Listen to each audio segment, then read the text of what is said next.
Bagaimana Allah Subhanahu wa taala memberikan tanda kepada kita kalau dia mencintai kita. Disebutkan dalam hadis ini. Kalau Allah akan menyuruh Jibril, memanggil Jibril, Jibril pimpinan para malaikat. Aku cinta sama si fulan, kau juga harus cintai. Maka karena rajanya malaikat Jibril mencintainya, maka Allah pun suruh Jibril sampaikan kepada seluruh penghuni langit. Semua malaikat, miliaran jumlahnya. Yang kata Nabi SAW, demi zat yang jiwaku dalam genggamannya, tidak ada tempat ukuran 4 jari manusia di langit yang luas ini, kecuali ada malaikat yang sedang sujud atau ruku. Maka malaikat semua itu mencintainya. Semua. Ya. Tidak peduli di dunia ini kita dicintai atau tidak, gitu kan. Tapi ini luar biasa kalau langit sudah cintai. Assalamualaikum warahmatullahi wabarakatuh. Alhamdulillah. Tidak pernah berhenti kita memuji Sang Pencipta Allah yang Maha Kuat, Maha Adil, Maha Bijaksana, satu-satunya pencipta, pemilik, penguasa semua yang di langit, semua yang di bumi, dan semua yang di kedalaman lautan, terjangkau atau tidak terjangkau oleh mata kita. Zat yang tidak ada sekutu bersamanya dalam setiap kegiatannya, dan dengan kemahasempurnaannya telah menggantungkan segala kebutuhan kita untuk roda kehidupan di muka bumi ini dengan kalimat terima kasih atau syukur kepadanya. Alhamdulillah. Maka selalulah jadikan kalimat ini terucapkan dari mulut kita. Selanjutnya kita panjatkan salam hormat kita penuh cinta dan rindu tentunya kepada manusia yang telah dipilih oleh Sang Pencipta Allah, manusia terbaik yang paling sempurna akhlaknya, fisiknya, ilmunya. Berbahagia orang yang mengikuti manusia terbaik ini, karena apapun yang dia butuhkan untuk roda kehidupan di muka bumi ini bisa diambil dan dijadikan suri tauladan dari manusia terbaik ini. Cara makan, minum, berpakaian, bergaul, berumah tangga, bersosial umumnya, berpolitik dan apa saja, serta pasti akan mendapatkan solusi terbaik, karena memang ini tergambarkan dalam kehidupan manusia terbaik ini. Sang Pencipta Allah memerintahkan kita mengucapkan salam hormat kepadanya, dan itu jadikan ibadah serta akan dibalas 10 kali tambahan rahmat. Maka sangat wajar kalau kita selalu mengucapkan salawat dan taslim kepada Nabi besar Muhammad sallallahu wa ala alihi wa sahbihi wasallam. Melanjutkan bahasan kita Sahih Hadis Qudsi, dan kita akan membahas insyaallah pada pagi ini judul baru, siapa yang suka berjumpa dengan Allah, maka Allah pun suka berjumpa dengannya. Dan seperti biasa saudaraku seiman, saya berusaha coba dulu memberikan penjelasan masalah judul, baru kita akan masuk ke rincian bahasan. Tentu saja kalau seseorang di antara kita merindukan untuk bertemu dengan seseorang, manusia, mungkin karena kedudukannya di diri kita, mungkin karena kita mencintainya, menyayanginya, menghormatinya, atau berharap sesuatu yang bernilai bagi kita dari dia. Mungkin materi secara dunia, atau apa saja. Atau mungkin kenyamanan pada saat ngobrol atau bertemu dengan orang tersebut. Saya yakin teman-teman sekalian, kita akan selalu merindukan untuk bertemu sama orang itu. Kapan saja, di mana saja, bahkan tempatnya jauh pun kita siap untuk pergi ke sana. Ini kurang lebih rasionalnya kalau kita menyukai untuk bertemu dengan seseorang. Maka bagaimana kalau seseorang itu rindu bertemu dengan Sang Pencipta Allah, Tuhannya, yang menciptakan dia, yang telah membuat atau menciptakan kedua matanya, hidungnya, bibirnya, lidahnya, giginya, rambutnya, kulitnya. Semua ini tidak terkecuali yang ada pada diri dia, dengan segala macam sistem yang begitu rumit di dalam tubuhnya, pencernaannya, kemudian pengelolaan untuk mengeluarkan hal-hal yang tidak dibutuhkan oleh tubuh dari air seni dan tinja, serta eksternal tubuhnya, apa saja yang dia bisa lihat atau dia tidak bisa lihat, dijangkau tidak oleh matanya, yang bisa dijangkau atau tidak dijangkau oleh matanya, semua diciptakan oleh Sang Pencipta Allah. Maka bagaimana kalau kita bertemu dengan Allah Subhanahu wa taala? Kalimat bertemu di sini bisa bermakna dua kata para ulama. Orang bertemu di dunia dengan Sang Pencipta Allah dengan cara mematuhi dan mengerjakan perintah-perintahnya. Itu sama dengan bertemu. Seperti kasus misalnya seseorang hadir sholat. Di dalam hadis yang sahih disebutkan, Nabi SAW bersabda, bila seorang hamba membaca Al-Fatihah, alhamdulillahi rabbil alamin, maka sang pencipta Allah akan menjawabnya langsung, mengatakan hamadani abdi, hambaku memujiku. Berarti ada komunikasi dan pertemuan dengan sang pencipta Allah, tanda kutip di sini, walaupun belum terlihat dengan panca indera kita. Kemudian kita mengatakan Ar-Rahmanir Rahim, maka Allah mengatakan athna alayya abdi, hambaku memuji-mujiku. Malik Yaumiddin, raja yang berkuasa pada hari kiamat nanti. Maka Allah menjawab majadani abdi, hambaku memposisikan aku pada tempatku yang paling layak.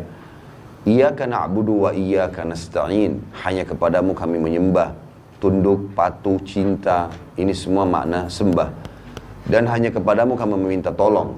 Allah langsung menjawab hadza li wa li abdi, ini milikku dan milik hambaku.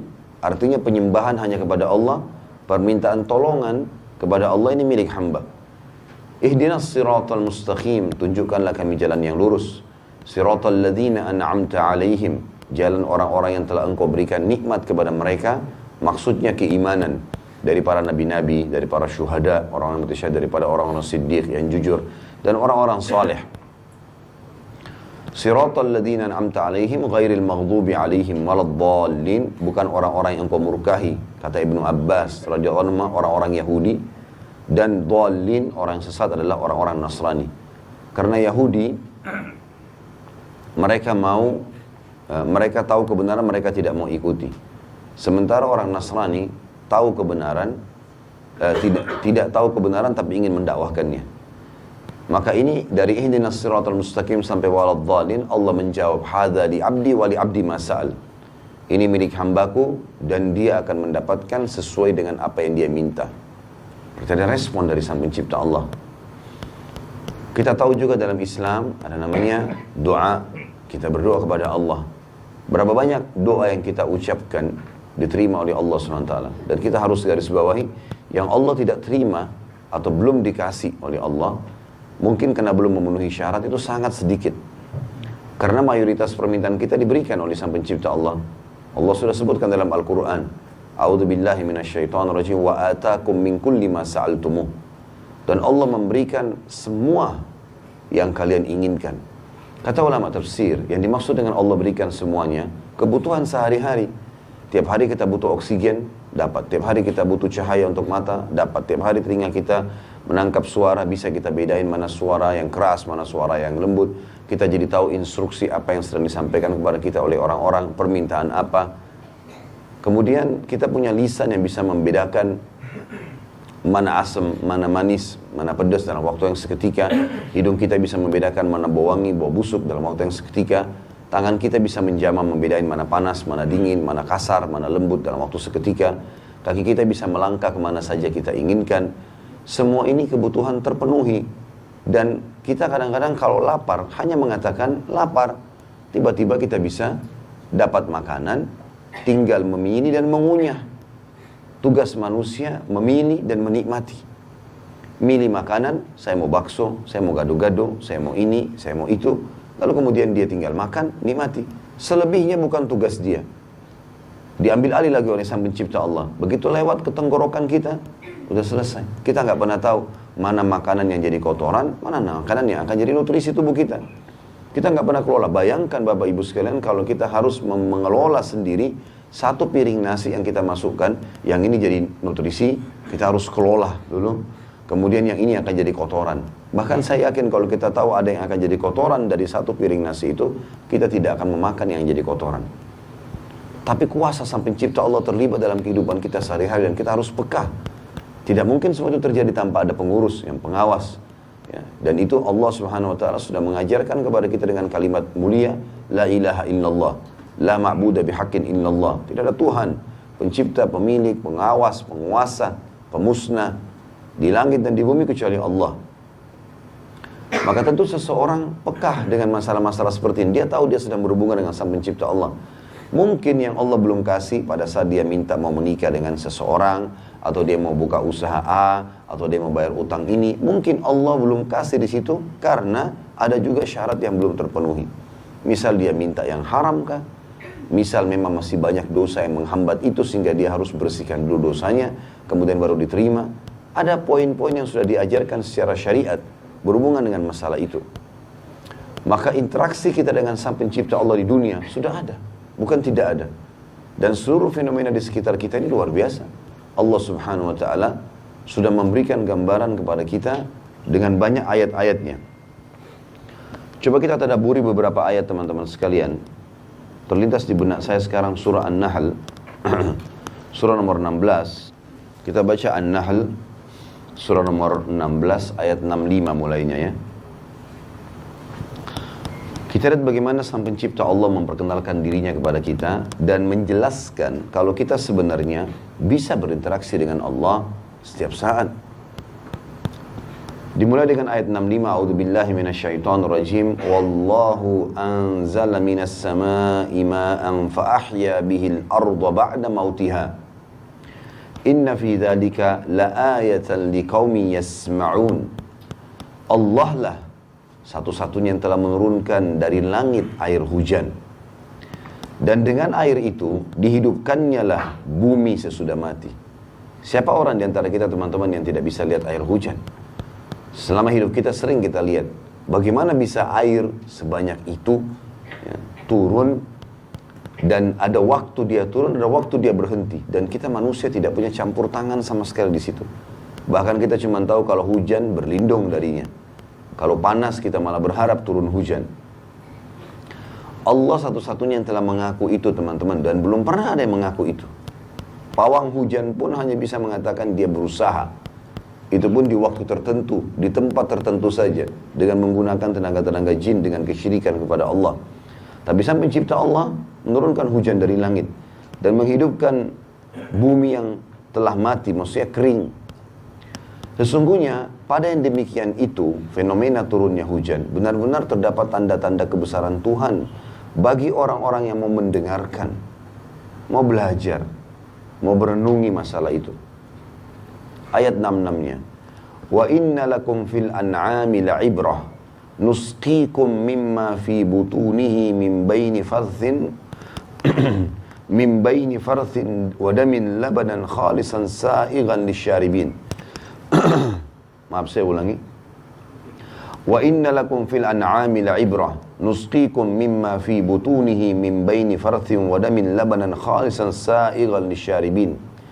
Dan sungguhnya pada binatang ternak kambing, sapi, unta benar-benar terdapat pelajaran bagi kalian. Kami memberikan kalian minum dari apa yang berada dalam perut hewan ternak tersebut berupa susu yang bersih antara kotoran dan darah. Jadi susunya sapi, susunya kambing itu lewat di antara kotorannya dia dengan darahnya. Kok bisa keluar susu yang rasanya enak, baunya nyaman, ya, juga berfungsi bagi anggota tubuh, padahal dia lewat di antara darah yang bau dan kotor juga dengan kotoran. Kata Allah, yang mudah untuk ditelan bagi orang-orang yang meminumnya. Susu kita bisa lihat tiap hari, tahu dia ada nutrisi tubuh kita. Dari mana itu? Oh, dari hewan yang diperah. Baik hewannya siapa yang ciptakan? Susunya siapa yang buat? Ya. Ayat 67 Allah lagi memperkenalkan dirinya. Wa min thamaratin nakhili wal a'nabi tattakhiduna minhu sakaran wa rizqan hasana. Inna fi dzalika laayatan liqaumin yaqilun. Dan dari buah kurma dan anggur kalian buat minuman yang memabukkan dan rezeki yang baik. Artinya ada yang kalian lakukan hal haram dari situ, dan ada juga yang kalian makan sementara dia masih halal. Rezeki yang baik. Kurma dan anggur kalau dibiarkan beberapa hari terbuka di sebuah tempat atau ditaruh dalam tanah, maka dia akan beralkohol, jadi minuman keras, dan itu tidak boleh dalam Islam. Tapi Allah memberikan gambaran kepada kita, masuk dalam kehidupan kita. Orang melakukan itu pun haram, memabukkan, dan juga memakainya dalam bentuk buah segar. Semua itu tanda-tanda kebesaran. Allah sebenarnya yang menciptakan buah itu dasarnya. Sesungguhnya pada demikian itu benar-benar terdapat tanda kebesaran Allah bagi orang yang mau memikirkan. Ayat 68-nya, wa auha rabbuka ilan nahli anittakhidhi minal jibali buyutan wa minasy syajari wa mimma ya'rishun. Dan Tuhanmu mewahyukan kepada lebah, buatlah sarang-sarang di bukit-bukit di pohon-pohon kayu, dan di tempat-tempat yang dibikin manusia. Karena surah ini berbicara masalah lebah, surah An-Nahl. Maka ini ayat 68 ini adalah penyebab kenapa surah ini dinamakan surah An-Nahl. Dan subhanallah, lebah ini hewan yang luar biasa, Bapak Ibu sekalian. Tidak pernah ada lebah kita temukan di tempat sampah. Tidak pernah. Pasti tempatnya yang bagus. Di pohon-pohon yang wangi, sari bunganya banyak. Nggak ada di sampah. Lebah nggak ada di sampah. Dan lebah itu termasuk hewan yang tidak pernah mengganggu hewan lain. Tetapi dia kalau diganggu, dia bisa mematikan. Makanya Nabi SAW memberikan perumpamaan orang mukmin seperti lebah. Dia kalau makan, dia makan yang bagus-bagus saja, yang halal, yang berkualitas. Kalau dia memberi yang terbaik. Dia berikan madu dari perutnya, gitu kan. Dan kalau dia hinggap di sebuah tempat, dia tidak merusaknya. Orang mukmin kalau datang selalu menjadikan kebaikan pada dirinya dan pada sekitarnya. Dan Allah memerintahkan lebah tersebut disuruh buat sarang-sarang di bukit-bukit dan pohon-pohon kayu dan tempat-tempat dibikin manusia. Sarang-sarangnya ini sebuah keajaiban tersendiri. Bagaimana di situ bisa diletakkan madu yang kita tahu madu itu bobotnya sangat berat.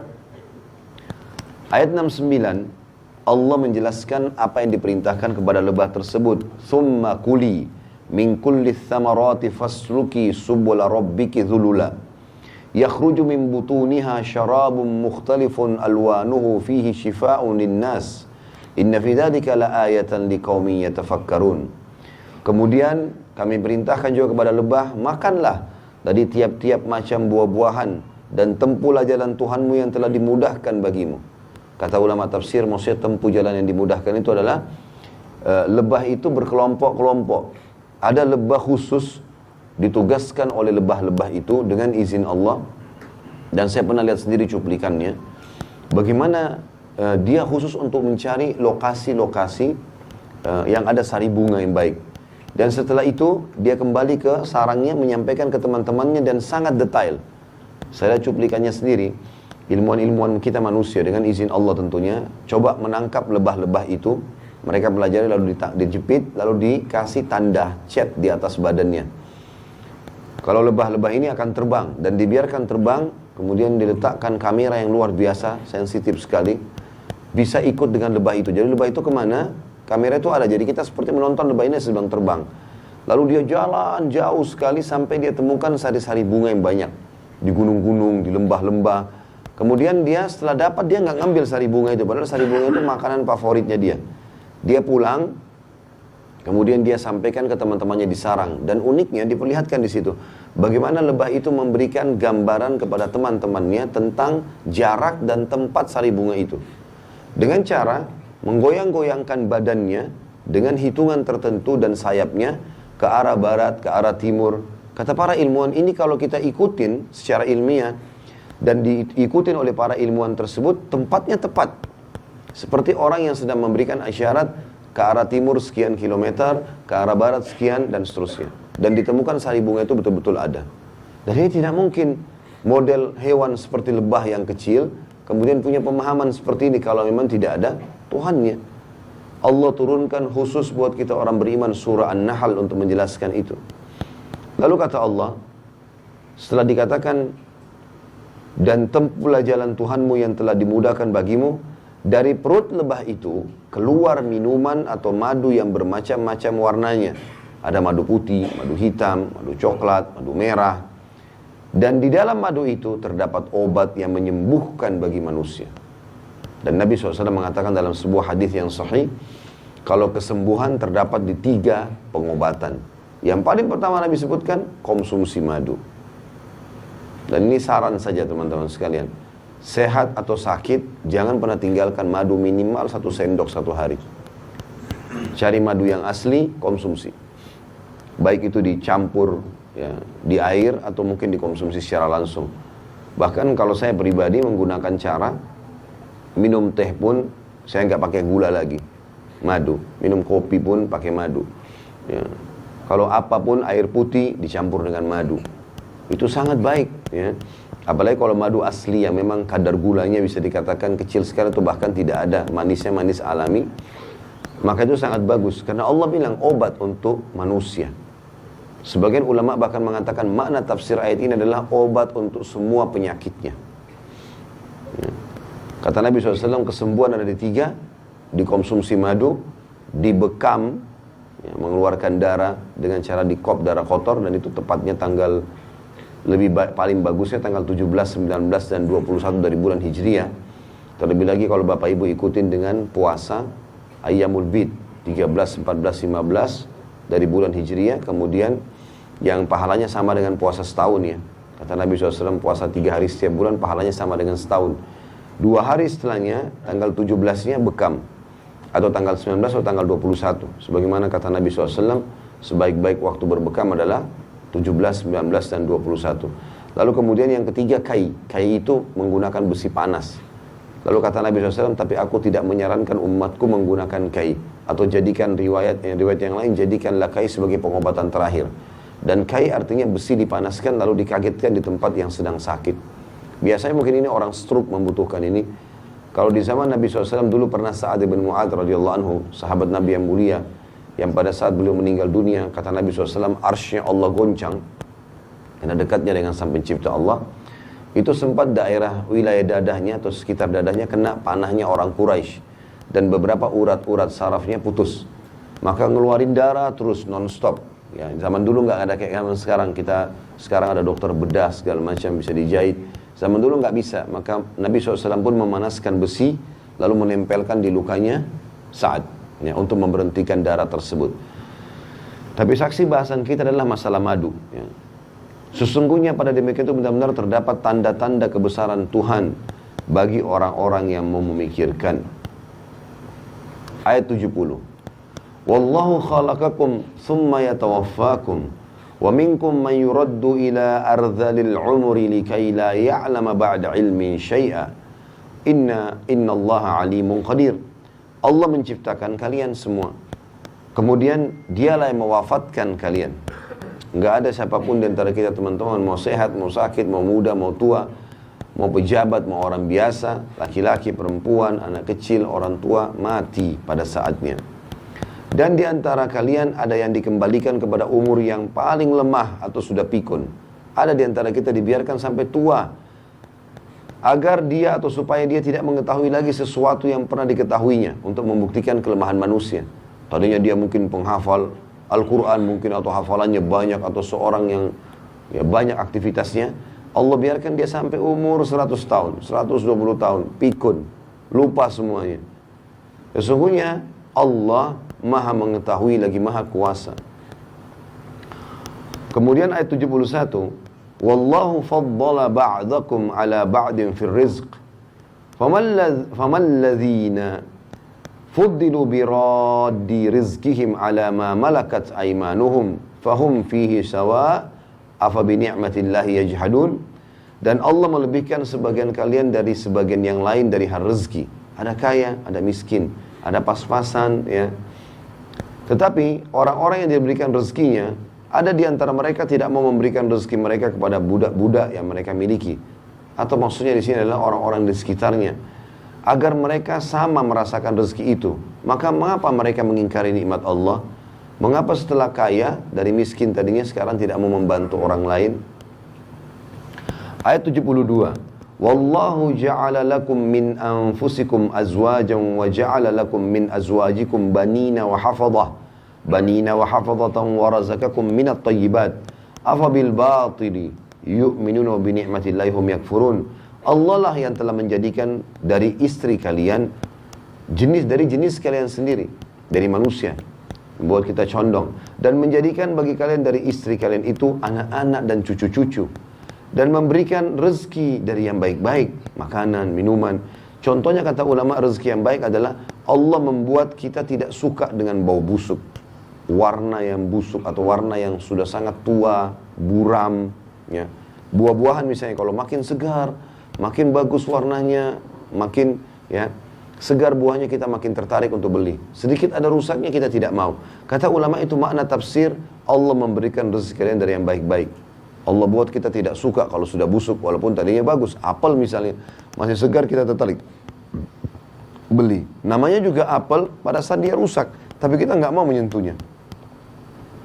Maka mengapa mereka beriman kepada yang batil?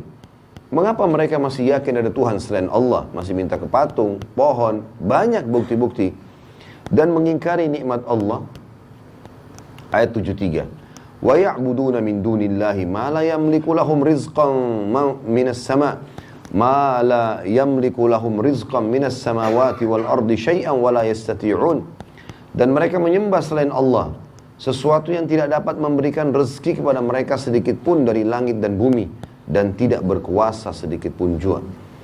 Mereka menyembah semua tidak ada kemampuannya, pohon lah, jimat lah, nggak ada gunanya, nggak ada andilnya di langit dan di bumi. Yang terakhir ayat 74, fala tadribu lillahil amsal innallaha ya'lamu wa antum la ta'lamun. Maka jangan pernah kalian mengadakan sekutu-sekutu bagi Allah. Nggak ada gunanya itu patung-patung, pohon, jimat, segala macam. Itu makhluk. Jangan jadikan sekutu-sekutu bagi Allah. Sungguhnya Allah mengetahui sedangkan kalian tidak mengetahui. Ya. Tentu ini teman-teman sekalian, saksi-saksi bahasan ya, tentang masalah kemahabesaran Allah subhanahu wa ta'ala. Kita sekarang pindah ke surah Ar-Ra'd.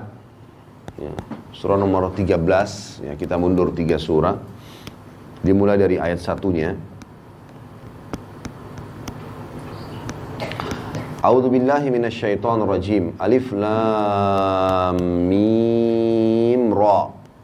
Tilka ayatul kitab walladzi unzila ilayka min rabbikal haqq walakinna aktsaran nasi la yu'minun. Alif lam mim ra. Ini adalah ayat-ayat Al-Qur'an atau Alkitab, dan kitab yang diturunkan kepada Muhammad dari Tuhanmu adalah benar. Ini bukan kata-kata manusia. Allah yang menurunkan dan sedang komunikasi dengan kita. Akan tetapi kebanyakan manusia tidak mau beriman kepadanya. Tidak mau baca, nggak mau tahu artinya, nggak mau renungi maknanya, nggak mau amalkan isinya. Lalu Allah perkenalkan yang telah menurunkan kalamnya, perkataannya, hukum-hukumnya dan pernyataannya adalah Allah. Al-Quran ini bukan mainan, termasuk yang sedang kita baca sekarang. Allah perkenalkan dirinya di ayat 2-nya. Allahul ladzi rafa'as samawati bighairi 'amadin tarawunaha, thumma istawa 'alal arsh, wa sakhara asy-syamsa wal qamar, kullun yajri li ajalin musamma, yudabbirul amra yufassilul ayati la'allakum biliqa'i rabbikum tuqinun. Allah lah yang telah meninggikan langit tanpa tiang sebagaimana yang kalian lihat. Langit yang kita lihat setiap saat, sebentar habis taklim pun keluar bisa kita lihat. Tidak ada tiangnya satupun. Kita mau ke negeri manapun di muka bumi ini sama. Bagaimana bisa ada bangunan tanpa tiang? Allah menjelaskan, Allah lah yang telah meninggikan langit tanpa tiang sebagaimana yang kalian lihat. Kemudian dia bersemayam di atas arsy-nya, arsy di atas langit. Dan menundukkan matahari juga bulan. Maknanya menundukkan matahari adalah matahari selalu terlihat di pagi hari, bulan terlihat di malam hari. Rutin begitu. Masing-masing beredar hingga waktu yang telah ditentukan. Allah lah yang mengatur urusan makhluknya. Semua kita ini diatur oleh Allah. Menjelaskan tanda-tanda kebesarannya, seperti turunnya ayat yang sedang kita tadabburi ini, supaya kalian meyakini pertemuan dengan Tuhan kalian. Garis bawahi kalimat terakhir ini ya. Supaya kalian meyakini pertemuan dengan Tuhan kalian, karena bahasan kita berhubungan dengan masalah itu. Siapa yang rindu bertemu dengan Allah, Allah rindu bertemu dengannya. Ini semua Allah turunkan supaya kita sadar, oh bumi ini hanya sebentar kita laluin. Oh di sini ada hukum-hukum Allah, ada pencipta, ada pengawas. Di akhirat kita akan bertemu dengannya, dan kita akan mendapatkan balasan surga kalau kita patuh dan neraka kalau kita durhaka. Setelah menjelaskan masalah langit, Allah menjelaskan di bumi yang kita huni ini. Ayat 3-nya. Wa huwal ladzi maddal arda wa ja'ala fiha rawasiya wa anhara wa min kulli thamarati ja'ala fiha zawjayn ithnain yughshi al-laila an-nahar inna fi dzalika laayatin liqaumin yatafakkarun. Dan dialah Tuhan yang membentangkan bumi. Bumi sampai terhampar, kita bisa bercocok tanam di dalamnya, membangun bangunan di atasnya, berjalan di atasnya, mengambil hasil tambangnya.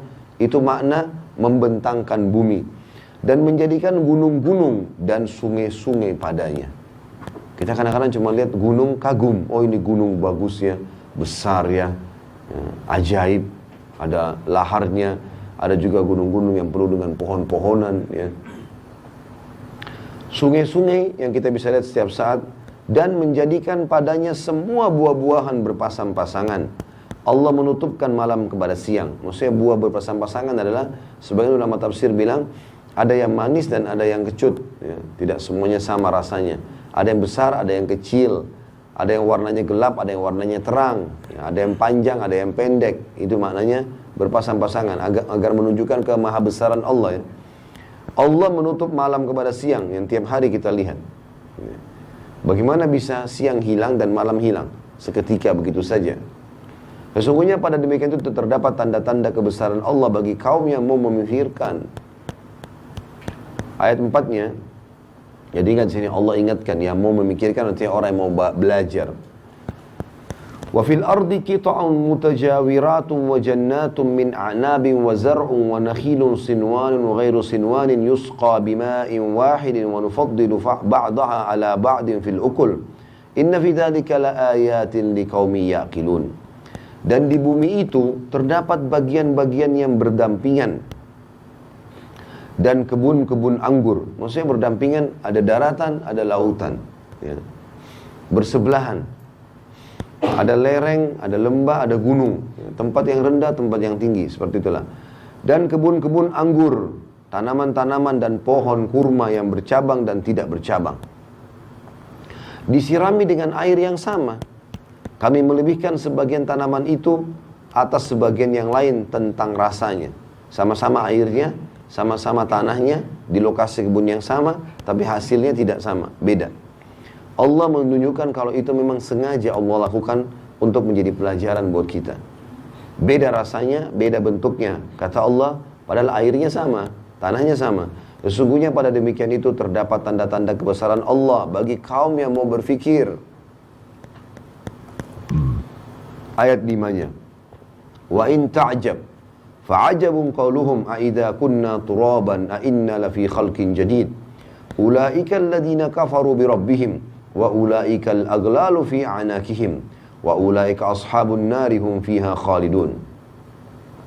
Jika ada sesuatu yang kalian herankan, maka yang patut mengherankan adalah ucapan mereka, maksudnya orang-orang kafir Quraisy, ya. Apabila kami telah menjadi tanah, apakah kami sesungguhnya akan dikembalikan menjadi makhluk yang baru?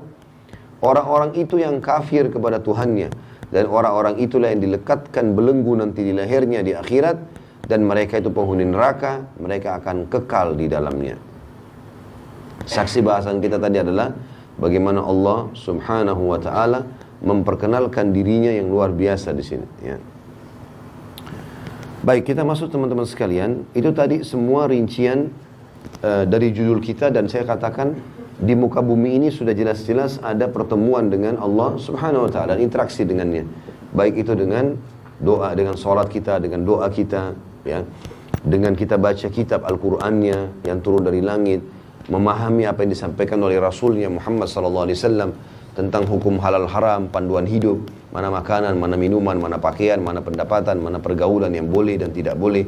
Semua itu menandakan memang ada interaksi dan berjumpa dengan Allah. Maknanya di sini tanda kutip adalah merasakan dan mengetahui keberadaannya.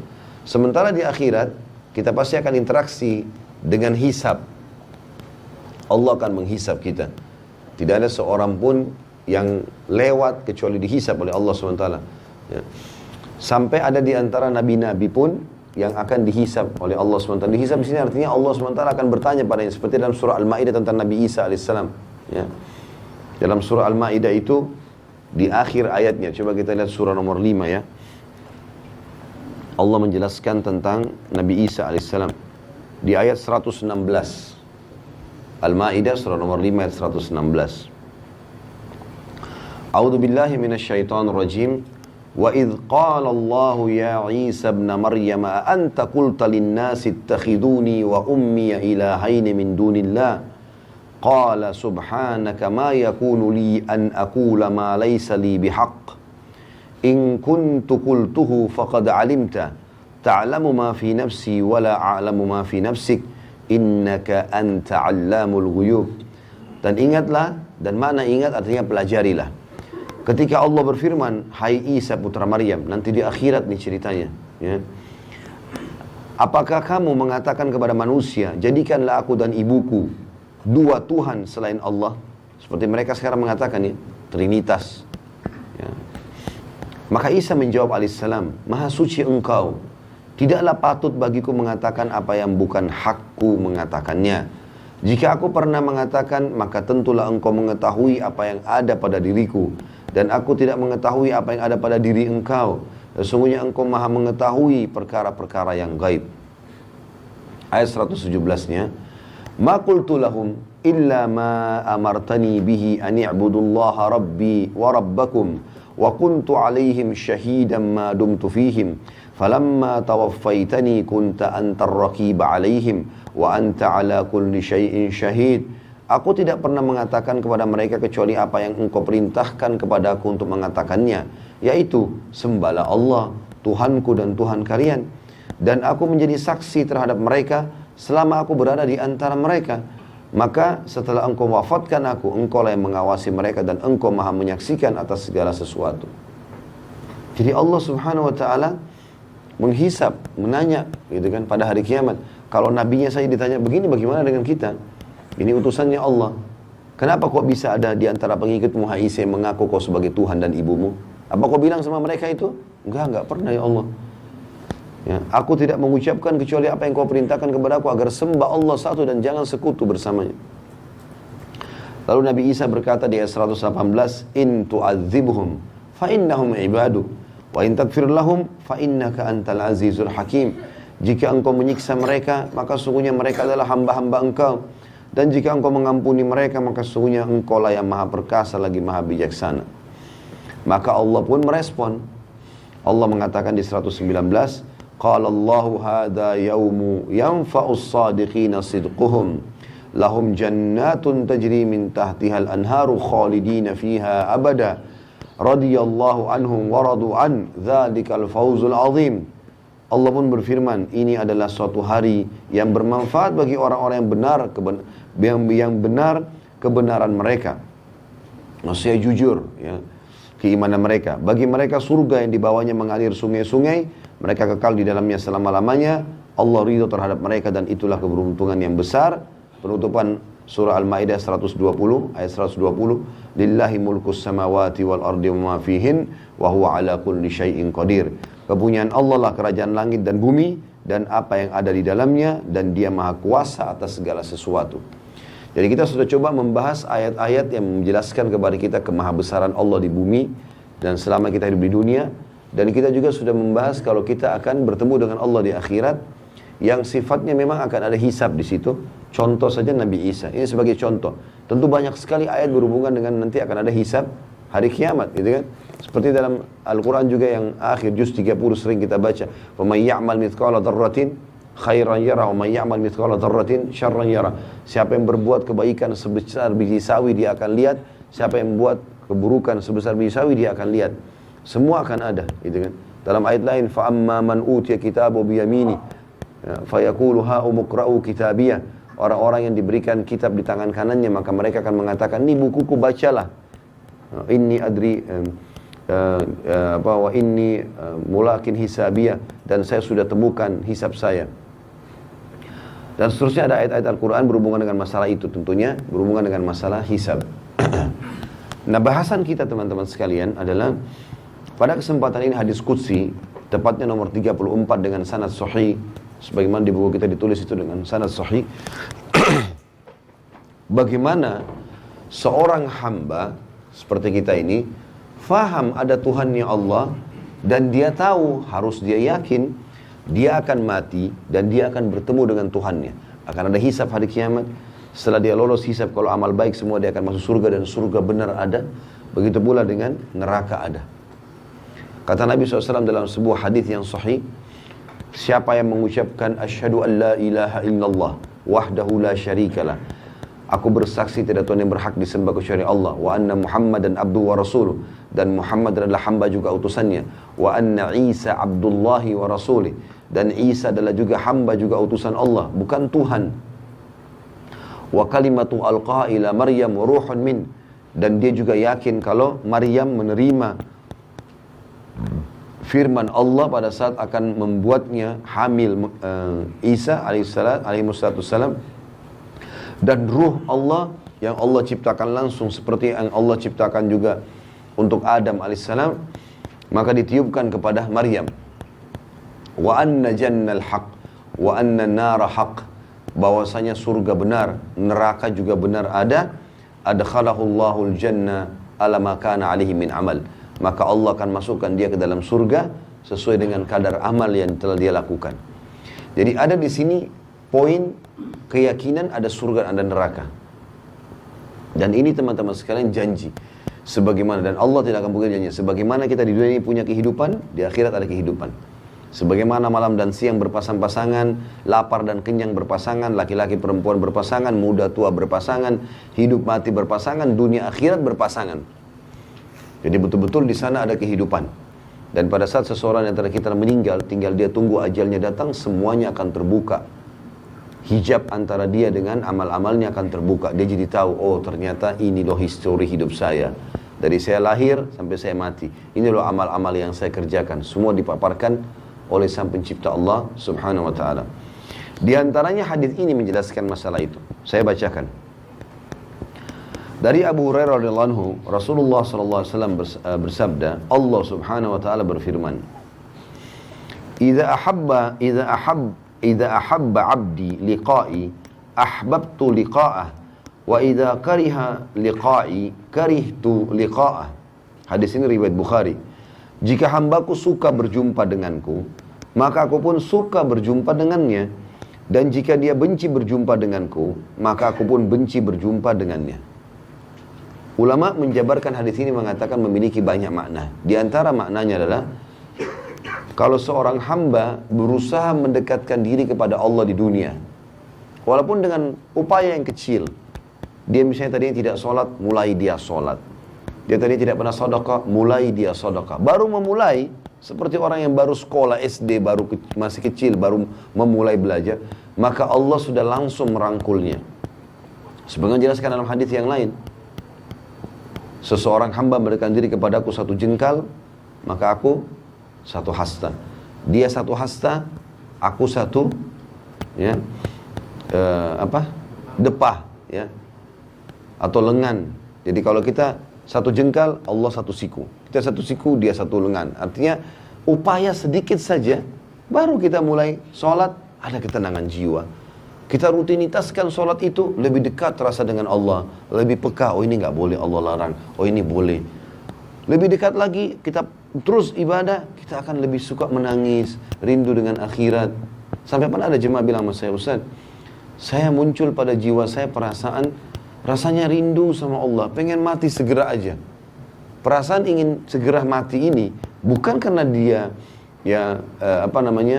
bosan dengan dunia, atau karena lagi stres di dunia. Enggak. Memang karena dia merasa, loh ini kebenaran. Saya tuh akan mati, dan mati saya akan ketemu dengan Tuhan saya. Mungkin ini kebahagiaan. Lalu untuk apa berlama-lama di dunia? Dan ini sebenarnya subhanallah muncul dalam jiwa para sahabat. Makanya setiap kali Nabi SAW menjelaskan tentang masalah jihad, masalah mati syahid, mereka selalu di saf pertama. Dan cuma penyampaian, cuma lisan. Seperti Bapak Ibu dengar sekarang. Ini buku kan bisa Bapak Ibu baca sendiri. Saya cuma datang bacain, tapi ada sesuatu yang kita rasakan dalam hati. Ada getaran-getaran iman, oh iya ya, oh ternyata begitu ya. Jadi kita lebih merasa dekat sama Allah. Baru sedikit kita upaya. Kalau makin kita rajin, maka makin luar biasa. Dan penutupan hadis kata Nabi SAW, Allah bilang, dan kalau dia dekatkan diri kepadaku dengan berjalan, aku akan berlari. Artinya memang bahasa yang sangat santun dari Sang Pencipta Allah. Sedikit kita paksakan diri ibadah teman-teman, luar biasa. Udah luar biasa. Dan subhanallah, hamba-hamba Allah yang faham tentang poin ini sangat luar biasa bagi mereka. Nggak ada lagi nilainya dunia ini. Saya coba ceritakan kisah seorang sahabat yang mulia. Namanya Abdullah bin Hudzafa al-Aslami radhiyallahu anhu. Abdullah bin Hudzafa ini jarang sekali orang tahu kisahnya. Tapi beliau punya satu hal, terutama pada saat menghadapi kematian, yang luar biasa. Dia pernah diutus menuju ke negeri Romawi untuk menyerang. Ternyata ditawan. oleh Raja Romawi. Dan orang-orang Romawi sudah dengar, ini muslimin ini, kebanyakan orang-orang Arab Badui dari padang pasir, jazirah Arab. Orang miskin, tidak banyak orang kaya di antara mereka. Nanti kalau dibanding orang-orang Romawi dulu, nggak ada kekayaan apa-apa mereka. Tadinya orang tidak ada yang lihat, dianggap orang bodoh, nggak bisa baca, nggak bisa nulis.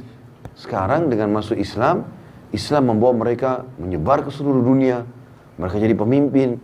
Dan yang luar biasa didengar oleh Kaisar, keyakinan orang Islam ini mengalahkan kokohnya gunung.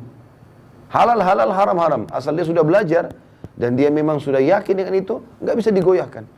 Sampai mati pun. Maka Kaisar waktu tawan sahabat-sahabat ini, pimpinannya adalah Abdullah bin Hudzafah radhiyallahu anhu. Kata Kaisar, mana pimpinannya? Ini si Abdullah. Dipanggil sama Kaisar di depan teman-temannya semua. Waktu itu kita perlu tahu teman-teman, Kaisar Romawi menguasai setengah dunia. Kekuasaannya ini bukan kayak cuma Indonesia saja. Seluruh setengah dunia ini dikuasai sama dia. Kerajaan Romawi dulu terkenal, Bizantium Romawi. Kata Kaisar, hai Abdullah, kalau kau mau pindah ke Nasrani, masuk agama Nasrani, saya akan kasih kau setengah kerajaanku. Sekarang kau langsung jadi raja. Teman-teman bayangkan kalau kita ada orang punya 100 miliar, lalu dia bilang, saya kasih kamu 50 miliar, pindah agama. Ya. Mungkin orang-orang yang lemah imannya, 50 miliar tadinya mungkin 1 juta pun susah dipegang. 50 miliar ini mengkhayal bagi dia.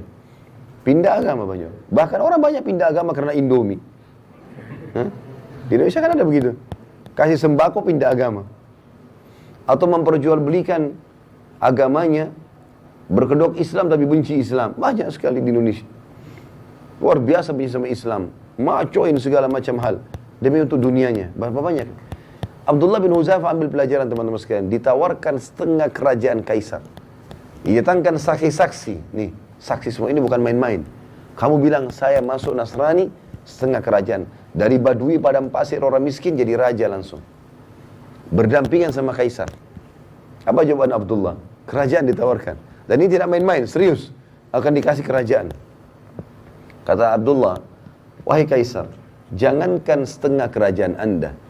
Seluruh kerajaan Anda, seluruh kerajaan Arab dan Ajam.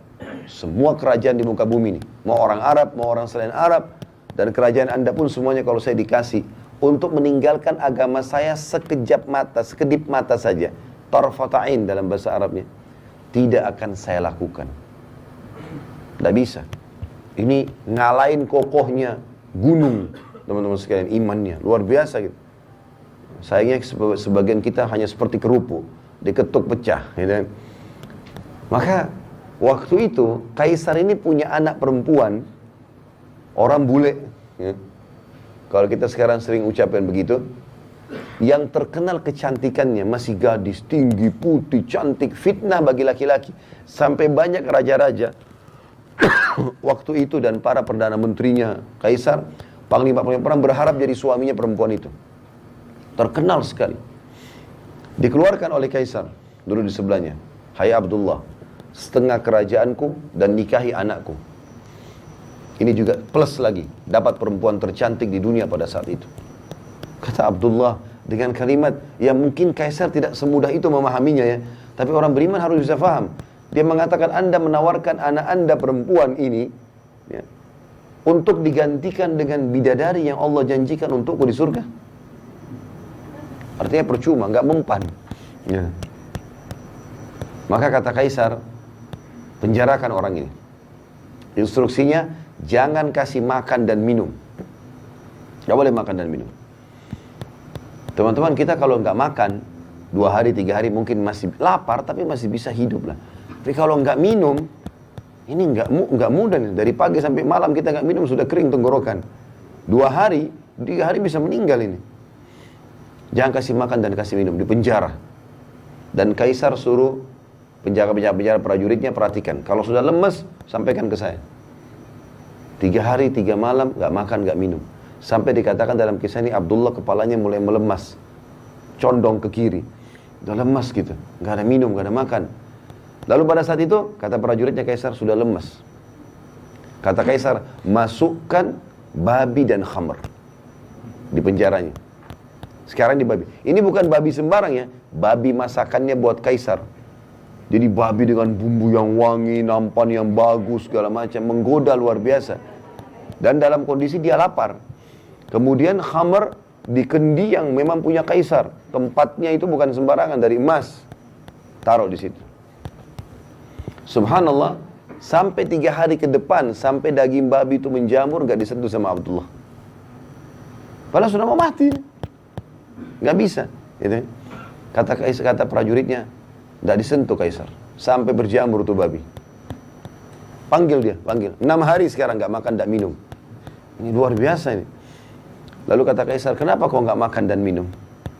Kata Abdullah jawabannya, saya tahu dalam agama saya sekarang sudah halal tuh babi dan khamr. Karena saya akan mati kalau saya gak makan. Tapi demi Allah saya tidak akan biarkan kau menghina agamaku. Sama raja dunia dia ngomong ini. Saya demi Allah tidak akan membiarkan kamu menghina agamaku. Kaisar bilang, kalau begitu saya akan bunuh kamu. Tapi bukan bunuh biasa. Saya akan masukkan kamu ke minyak panas. Didatangkan periuk teman-teman sekalian, besar. Bisa nampung 10 orang laki-laki masuk ke dalamnya. Karena besarnya. Taruh minyak panas, dibakar. Mendidih minyak itu. Kata kaisar, cemplungin satu persatu prajuritnya Abdullah. Jangan dia terakhir. Sekitar 30 orang.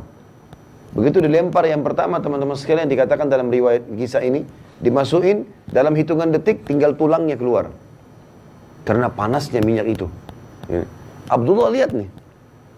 Satu dilempar, baju perangnya pun, kulitnya semua habis orang itu. Tinggal tulang, ngapung. Lempar yang kedua, begitu lagi. Yang ketiga, begitu lagi. Penuh dengan tulang-tulang manusia dan darahnya nih, minyak. Mendidih. Pas giliran Abdullah, dengan lemesnya lagi ditarik, netesin air mata Abdullah. Kata kaisar, udah netesin air mata nih. Mungkin mau berubah. Kata prajurit kaisar, nangis. Berarti mungkin mau berubah. Panggil. Hai Abdullah, jadi pindah Nasrani? Dia bilang, tidak demi Allah. Lalu kenapa kau nangis? Saya menangis karena saya menyesal hanya punya 1 nyawa. Saya berharap punya 1000 nyawa, semuanya kau cemplungin ke minyak itu.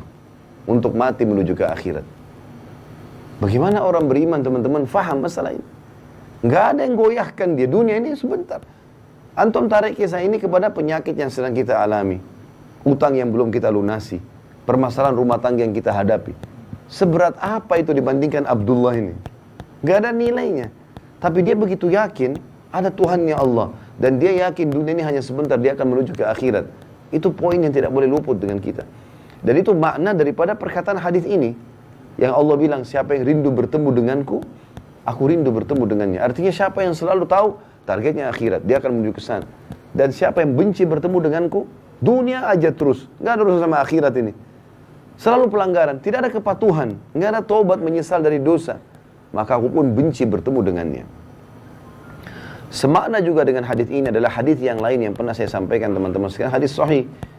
Yang Nabi SAW mengatakan, siapa yang rindu bertemu dengan Allah, Allah rindu bertemu dengannya. Siapa yang benci bertemu dengan Allah, Allah benci bertemu dengannya. Maka para sahabat sedih dengar hadis ini. Termasuk waktu Nabi SAW pulang ke rumah beliau, di rumahnya Aisyah radhiyallahu anha. Maka Nabi SAW menemukan Aisyah lagi menangis. Kata Nabi SAW, kenapa kau nangis hai Aisyah? Ya Rasulullah, hadis anda ini luar biasa. Apakah kalau kami takut mati, berarti kami benci bertemu dengan Allah? Yarhamkallah. Maka kata Nabi SAW, bukan begitu hai Aisyah.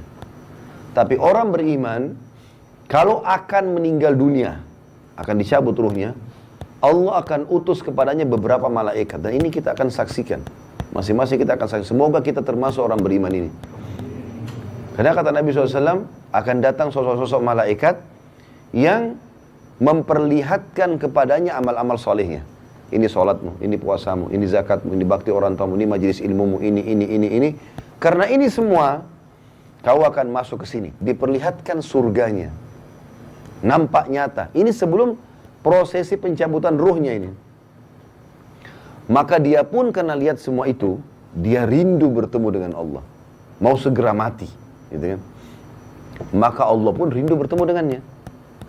Kalau orang fasik, orang muslim banyak dosanya tidak sempat taubat, dan orang kafir, maka akan datang sosok-sosok malaikat yang memperlihatkan amal-amal buruk mereka.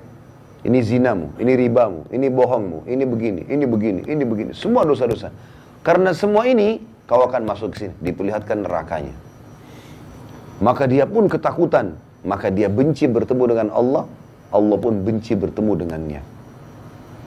Jadi teman-teman, poin-poin ini harus difahami. Karena memang kita ini sebenarnya Bani Adam, anak Adam ini ahli surga. Karena Allah ciptakan Adam alaihissalam ayah kita di surga. Allah menurunkan Adam alaihissalam untuk menjadi pemimpin di muka bumi, menjalankan hukum-hukum Allah. Nanti kembali ke sana, jangan mampir di sini. Ya. Ibaratnya kita kalau lagi sama-sama semua ini naik bus atau naik kereta api, cuma mampir sebentar di tempat istirahat, makan, minum, sholat, habis itu pulang, gitu loh.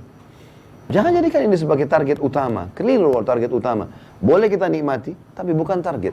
Kita ada di sana. Kita ini anak-anak akhirat. Makanya Ali bin Abi Thalib berkata radhiyallahu anhu, dunia punya anak-anak. Ada orang-orang yang mau sampai di sini saja, nggak mau ikut pulang, gitu loh. Dan akhirat punya anak-anak. Maka jadikan diri kalian adalah anak-anak akhirat. Dunia cuma dilalui. Sampai Nabi SAW mengingatkan kepada kita, perumpamaan aku dengan dunia ini seperti musafir yang sedang penat. Nabi gunakan istilah musafir. Lagi capek, Bapak Ibu lagi bawa mobil, kita lagi safar ke Jawa Timur, misalnya dari Jakarta, capek, masuk ke rest area, gitu kan. Masuk ke tempat istirahat sebentar. Perumpamaan aku dengan dunia seperti seorang musafir yang lagi penat, lalu dia mendapatkan sebuah pohon untuk bernaung di bawahnya. Setelah penatnya hilang, dia pun pergi. Memang sudah begitu. Orang beriman rindu dengan matinya, rindu dengan bertemu dengan Tuhannya. Dan apa yang Bapak Ibu lakukan kayak dulu di majelis ilmu begini, sholat, sedekah, ini wallahi, demi Allah Bapak Ibu sekalian kita akan terima. Faman ya'mal mithqala dzarratin khairan yarah, wa may ya'mal mithqala dzarratin syarran yarah. Ini firman Allah, enggak mungkin salah. Siapa yang buat seperti biji sawi dari kebaikan, dia akan lihat. Siapa yang buat biji sawi dari keburukan, dia akan lihat. Enggak ada yang luput. Kalau ada Bapak Ibu yang terzalimi oleh orang di sini, enggak usah khawatir, kita ikhtiar. Enggak dapat, wallahi di akhirat kita dapat. Enggak ada ceritanya itu, enggak ada yang luput. Di mahkamah Allah, enggak ada ceritanya main-main. Sampai dalam sebuah hadis yang lain, kata Nabi SAW, Allah berfirman, demi keperkasaanku dan keagunganku, tidak akan boleh penghuni surga masuk ke dalam surga, selama masih ada penghuni neraka yang punya hak dari dia. Dan tidak akan pernah penghuni neraka masuk ke neraka, selama penghuni surga masih punya hak dari dia. Misal contoh, kita beriman kepada Allah, sholat segala macam, tapi kita pernah zalimi orang kafir. Kita kan tidak boleh zalimi orang. Apalagi kalau kafir zimmi misalnya. Orang kafir di bawah naungan pemerintah Islam. Kita nggak boleh teman-teman sekalian, ini tetangga Nasrani, matiin aja lampunya. Tutup aja jalannya, kempesin mobilnya. Haram nggak boleh dalam Islam. Nggak boleh kita ganggu. Apalagi kalau sampai membunuhnya. Kata Nabi SAW, man qatala mu'ahadan lam yari raihatal jannah. Wa inna riha la tujitu min masirati arba'ina kharifah. Hadis Bukhari. Siapa yang coba-coba membunuh mu'ahad itu orang kafir di bawah naungan pemerintah Islam, atau ada perdamaian damai dengan umat Islam, gitu kan?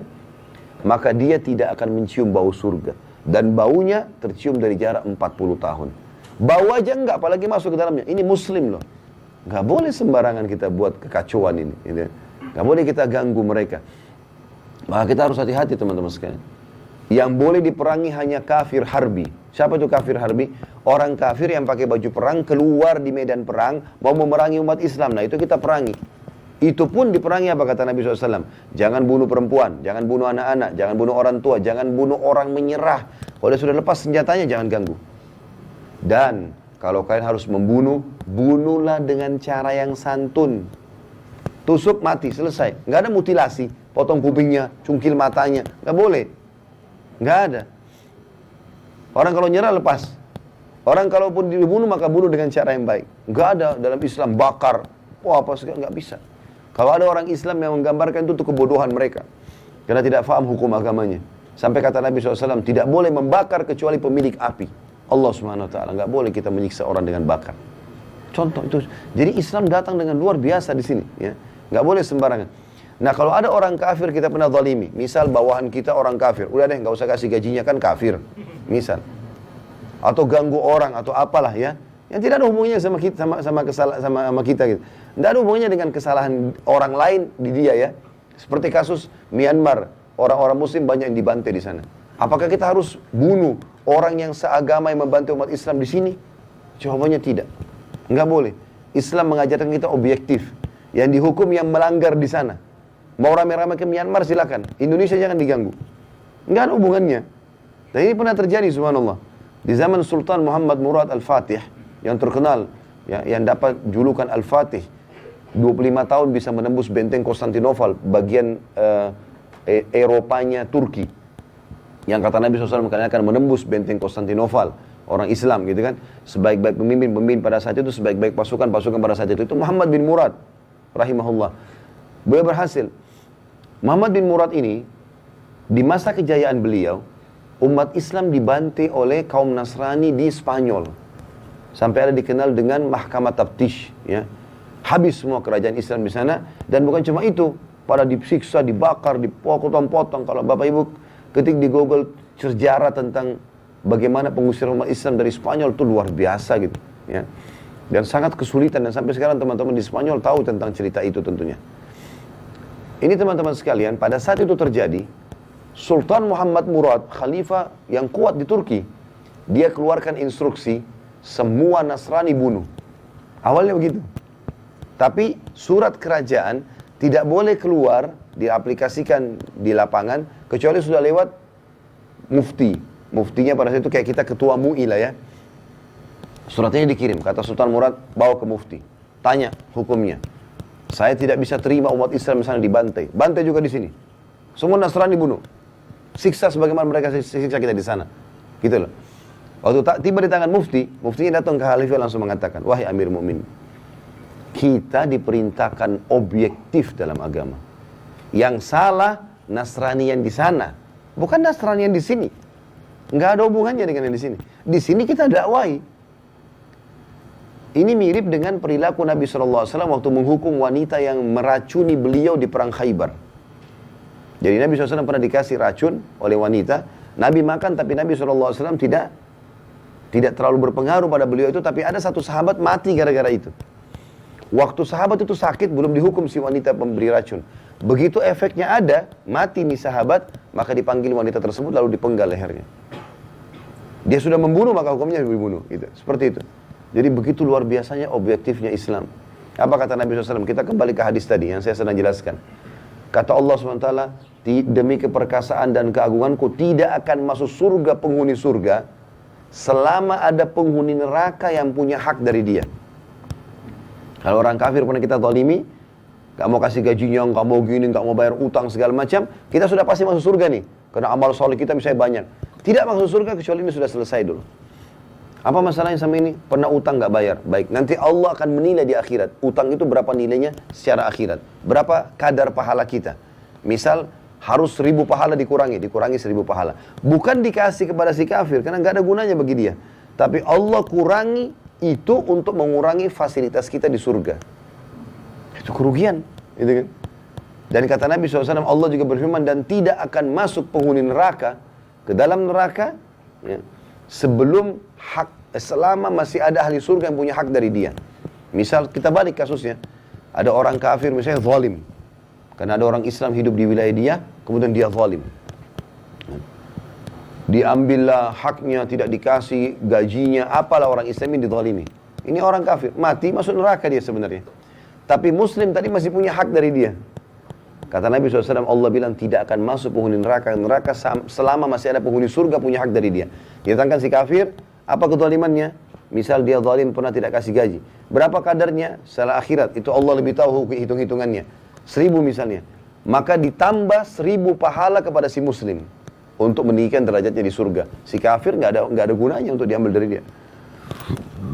Maka begitu luar biasanya hisab pada hari kiamat, saudara muslim. Dan ini semua sekali lagi fakta yang akan kita lalui. Sebagaimana Bapak Ibu jalan tadi ke sini, sebagaimana kita dari bayi sampai sekarang kita lalui fenomena kehidupan ini, begitu juga di akhirat loh. Ada semuanya. Dan kehidupan abadi bagi seseorang muslim pada saat dia sampai di akhirat nanti. Kita masuk teman-teman sekalian ke bab yang setelahnya dan kita tutup dengan ini. Kalau ada pertanyaan silakan ditulis di kertas. tanda cinta Allah kepada hamba. Hadis yang pertama dalam bab kita ini, hadis nomor 35, dan ini sanadnya sahih, diriwayatkan oleh Imam Bukhari. Dari Abu Hurairah radhiyallahu anhu, Nabi SAW bersabda, "Idza ahabballahu 'abdan nada Jibril, innallaha yuhibbu fulanan fa'ahibbahu.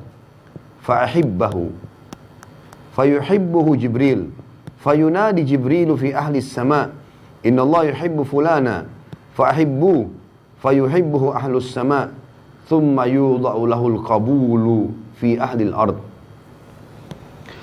Jika Allah mencintai seorang hamba, maka dia memanggil Jibril. Allah memanggil Jibril, lalu berfirman kepadanya, sesungguhnya Allah mencintai si fulan, maka cintailah dia.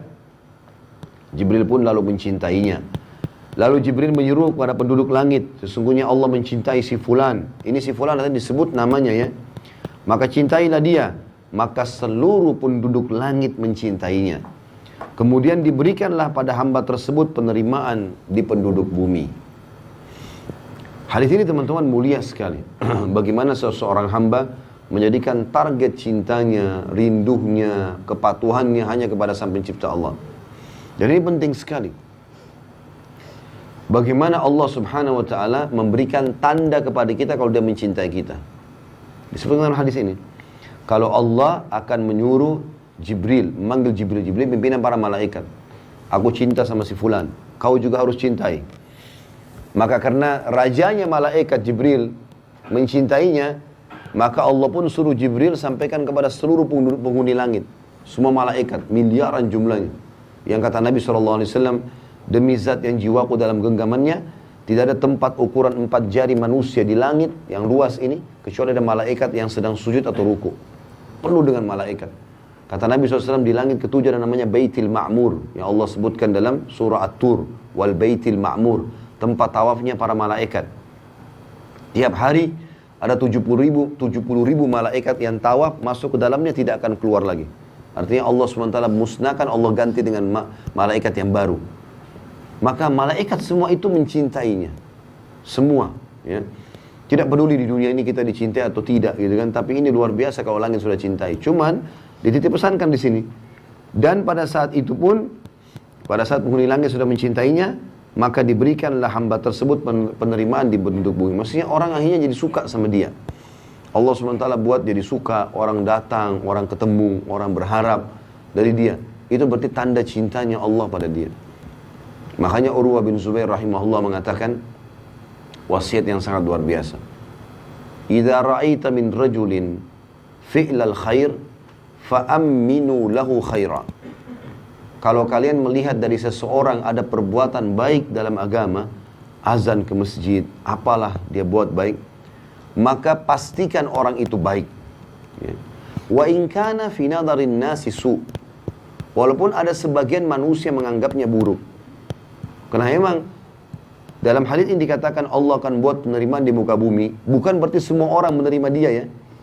Artinya orang yang beriman kepada Allah memang akan menerima dia. Karena memang Nabi Muhammad SAW sendiri manusia terbaik. Tapi masih ada orang munafik yang tidak suka, masih ada orang kafir yang tidak suka. Artinya maknanya di sini adalah orang yang suka dia orang-orang yang sefaham, ya. Orang-orang yang memang mau beriman kepada Allah, mau menuju ke akhirat, maka akan suka dengan dia. Lalu kata beliau, wa idza ra'aita min rajulin fi'la syarr fa'amminu lahu syarr wa in kana fi nadarin nasi rajulun khair. Kalau kalian lihat ada perbuatan buruk dari seseorang dan itu pelanggaran agama yang besar, bukan kekeliruan ya, bukan karena tidak sengaja dan lupa. Memang dia buat hal secara kedok dia kelihatannya baik, tapi ternyata dia berbuat sesuatu yang kita tahu buruk nih. Dia mencuri misalnya, dia menipu misalnya, dia berzina tapi dia diam-diam misalnya. Maka kata Urwah, ketahuilah orang itu buruk, walaupun di mata manusia dia baik. Dan Allah SWT akan membongkar. Yang baik dan buruk teman-teman akan dibongkar. Jangan pernah mengkhayal kita bisa merahasiakan sesuatu di muka bumi. Bahasa kita rahasia, tetapi kalau di mata Allah, kita rahasiakan amal soleh kita nih. Kata para ulama, kalau Allah belum membukanya selama kita hidup, Allah akan bukanya pada saat kita sudah meninggal. Kenapa sekarang kisah orang-orang soleh masih banyak sampai kepada kita? Termasuk kisah tadi Abdullah bin Hudzafah radhiyallahu anhu. Padahal beliau sudah meninggal. Justru pada saat meninggal itulah banyak sekali amal-amal soleh yang Allah buka dari orang itu untuk menjadi pelajaran bagi orang lain, sekaligus menjadi tambahan amal soleh buat dia. Atau pada saat dia meninggal, ada orang-orang yang sengaja menceritakan keburukannya, tapi memang dia baik, atau mencari-cari keburukan, bukan menceritakan keburukan, mencari-cari keburukannya, berarti Allah SWT mau kebaikan juga buat dia. Seperti kasus misalnya pernah ada riwayat, ada beberapa orang tabi'in datang kepada Aisyah berkata radhiyallahu anha, kenapa ada orang-orang, bagaimana pendapat anda dengan orang-orang yang menghina-hina ayah anda Abu Bakar dan juga Umar bin Khattab? Orang-orang Syiah nih, gitu kan. Maka kata Aisyah, saya tidak melihat kecuali Allah menginginkan kebaikan buat keduanya. Karena Allah menginginkan mereka mendapatkan tambahan pahala setelah mereka meninggal. Maka ini semua teman-teman harus difahami ya, berhubungan dengan masalah ini. Dan yang kita kejar adalah target cintanya Allah. Kalau teman-teman lagi menghadapi masalah seberat apapun, selama kita beristighfar kepada Allah dan mengakui kesalahan, dan selama kita berada di jalan Allah, gak usah khawatir. Gak usah khawatir. Akan berlalu semua. Fa inna ma'al usri yusra. Di setiap kesulitan akan ada kemudahan. Ya. Inna ma'al usri yusra. Di setiap kesulitan ada kemudahan. Jadi tidak mungkin luput dari situ. Yang jadi masalah kalau kita diberikan cobaan sama Allah, lalu kita tetap dalam kesalahan. Ini yang masalah teman-teman. Masalah ini. Kayak misalnya orang buat dosa. Allah kasih dia sumpek, sedih. Kemudian dia tetap dalam kemaksiatan. Lalu zina lagi. Mabuk lagi. Obat-obatan lagi. Jadi lari kepada hal yang salah. Maka makin terpuruklah dia. Makin hancur pokoknya. Makanya teman-teman kalau sudah merasa diri salah, segera istighfar kepada Allah, taubat. Dan langsung masuk ke rel yang benar. Maka akan aman. Dan makna cinta di sini teman-teman sekalian. Sekarang kalau kita cinta pada seseorang, apa yang kita akan lakukan? Kita akan melakukan apa yang dia suka. Kita akan memenuhi apa yang dia minta. Dan kita akan menjawab apa yang membuat dia marah. Kan gitu. Allah mencintai dia, Allah akan selalu membuat dia puas. Itu maknanya. Allah akan penuhi kebutuhannya, maafkan kesalahannya. Dan tentu makna sebaliknya, kalau kita dicintai oleh orang lain, kita akan temukan orang itu tulus, baik sama kita. Itu makna cinta. Yang terakhir adalah hadis 36, yang mau saya terakhir dalam bahasan kita pada pagi ini insyaAllah. Kita lanjutkan di kesempatan bulan depan lagi. Hadis sahih diriwayatkan oleh Imam Muslim dari Abu Hurairah radhiyallahu anhu, Rasulullah SAW bersabda, Inna Allah idha habba abdan da'a Jibril faqala inni uhibbu fulanan fa'ahibbu qala fayuhibbu Jibril thumma yunadi fis sama fayaqul inna Allah yuhibbu fulanan fa'ahibbu fayuhibbuhu ahlus sama qala thumma yudha'u lahu al-qabulu fil ard wa idha abghada abdan da'a Jibril fayaqul inni ubghidu fulana fa'abghidhu qala fayubghiduhu Jibril thumma yunadi fi ahli as-sama inna Allah yubghidu fulana fa'abghiduhu qala fayubghiduhu thumma tudha'u lahu al-baghdha'u fil ard. Sesungguhnya Allah jika dia mencintai seorang hamba, dan ini target kita, bagaimana kita melakukan perbuatan yang Allah suka, jauhi apa yang Allah larang, kita akan dapat itu cintanya Allah. Maka Allah akan memanggil Jibril. D-nya diganti besar karena kata ganti Allah. Dia memanggil Jibril seraya berfirman, sesungguhnya aku, A-nya juga besar kata ganti Allah, mencintai fulan, maka cintailah dia. Perintah langsung Allah kepada Jibril, pimpinan malaikat, mencintai kita secara pribadi. Disebutkan namanya. Maka cintailah dia. Jibril pun mencintainya.